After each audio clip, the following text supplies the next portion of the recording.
Hello, today we're making a West Virginia funeral cake, and it has chocolate frosting.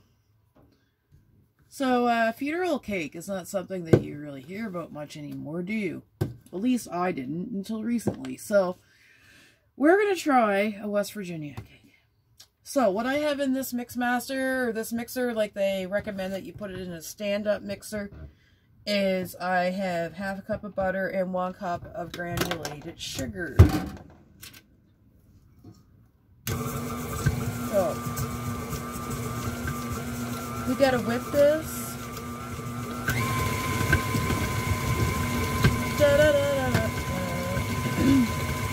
We have to cream the butter and sugar until fluffy. And then we add in our vanilla and egg. So it's getting there.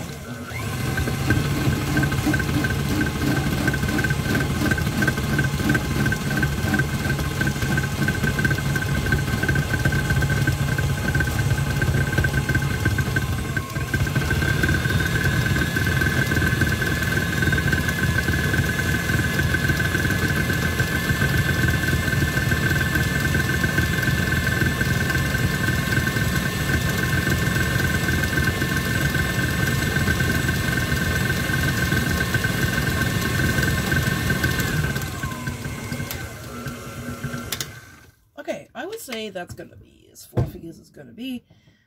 So, yes, that's right. And then we're going to add in 1 whole beaten egg.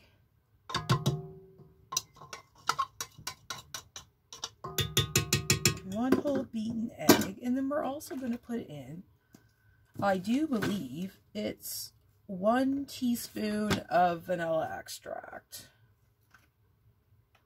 which we're going to probably just do like about a capful. And then we're going to put this back on. Mix a little bit more.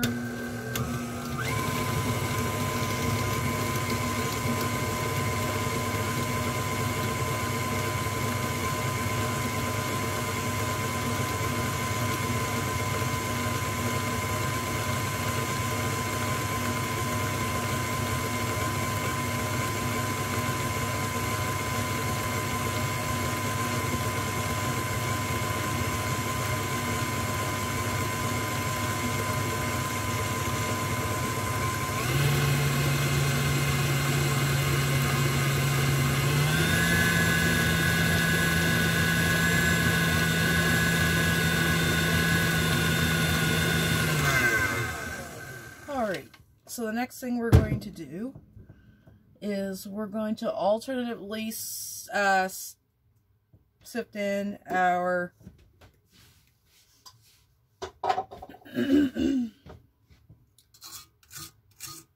dry mix with some buttermilk. Now, I don't have buttermilk. And another secret is I don't have a spatula right now either in my camper, so I'm just giving this a quick scrape down. Alright, so what we're going to do is we're going to alternatively put in 1 cup of buttermilk. So what you do is you take a cup of milk and you add about 1 to 2 tablespoons of vinegar, and it will thicken up your milk like quite a bit. And then in this bowl, we have 1 cup of flour. So we have 1 cup of flour, and I'm going to mix in our 2 tablespoons of cocoa. So we got our 2 tablespoons of cocoa, 1/4 teaspoon of cinnamon, 1 teaspoon of baking soda, and a 1/4 teaspoon of cloves into the flour mix, because that is our dry.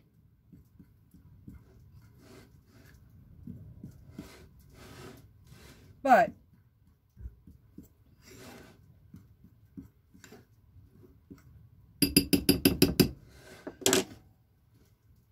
first I'm going to add a touch of the buttermilk. Then we're going to add in a little bit of this dry mix. And then we're going to slowly whip it together. Just like, I would say, gently, very gently do this because you don't want it to get, too thick.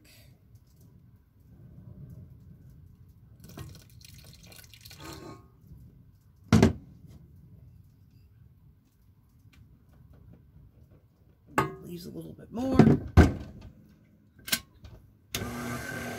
So, this cake already smells interesting because I can smell the cloves and the cinnamon and the cocoa component, which is rather interesting. And we're going to add the last little bit of the buttermilk and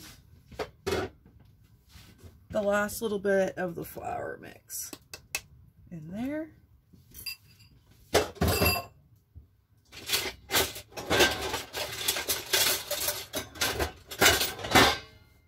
Dun, dun, dun, dun. Put that back down.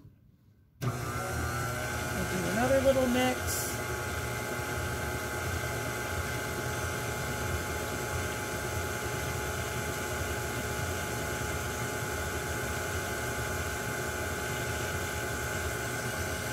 So this is going to go into a 9-inch cake pan.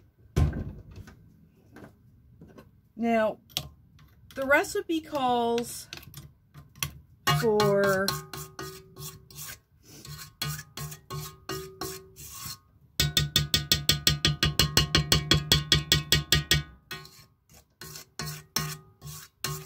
a 9-inch square pan. Kind of scraping some of this off. Like I was saying, I don't have a scraper in here yet, so if this is really weird, it's because I don't have a scraper, so I'm just kind of mixing it like this a little bit just to make sure that there's no flour stuck to the bottom. Give this another little whirl.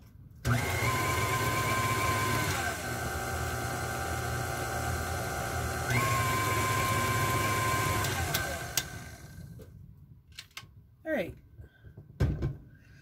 So I'm just gonna get the pan prepared to put into the oven at 350 for, I think it was like 30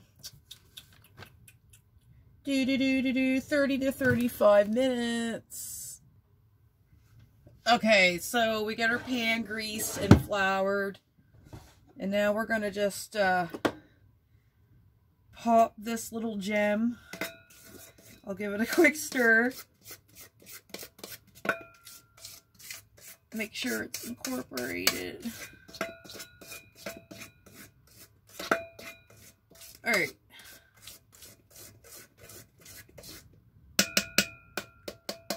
We're going to put this little gem in here. Okay, so this is called the funeral cake. The funeral cake.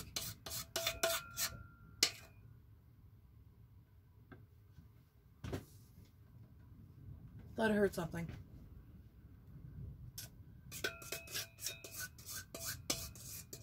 Alright.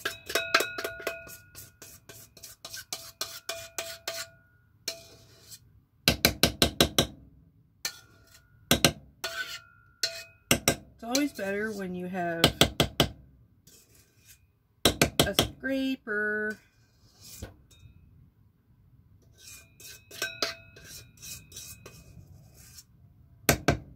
Alright, we got a little butter in there.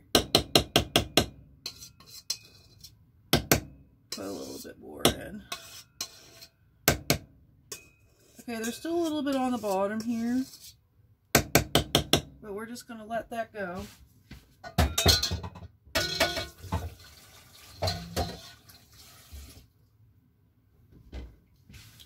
Alright, so this is now...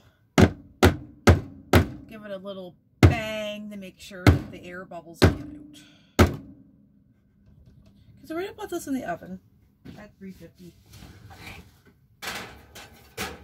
Da, da, da, da.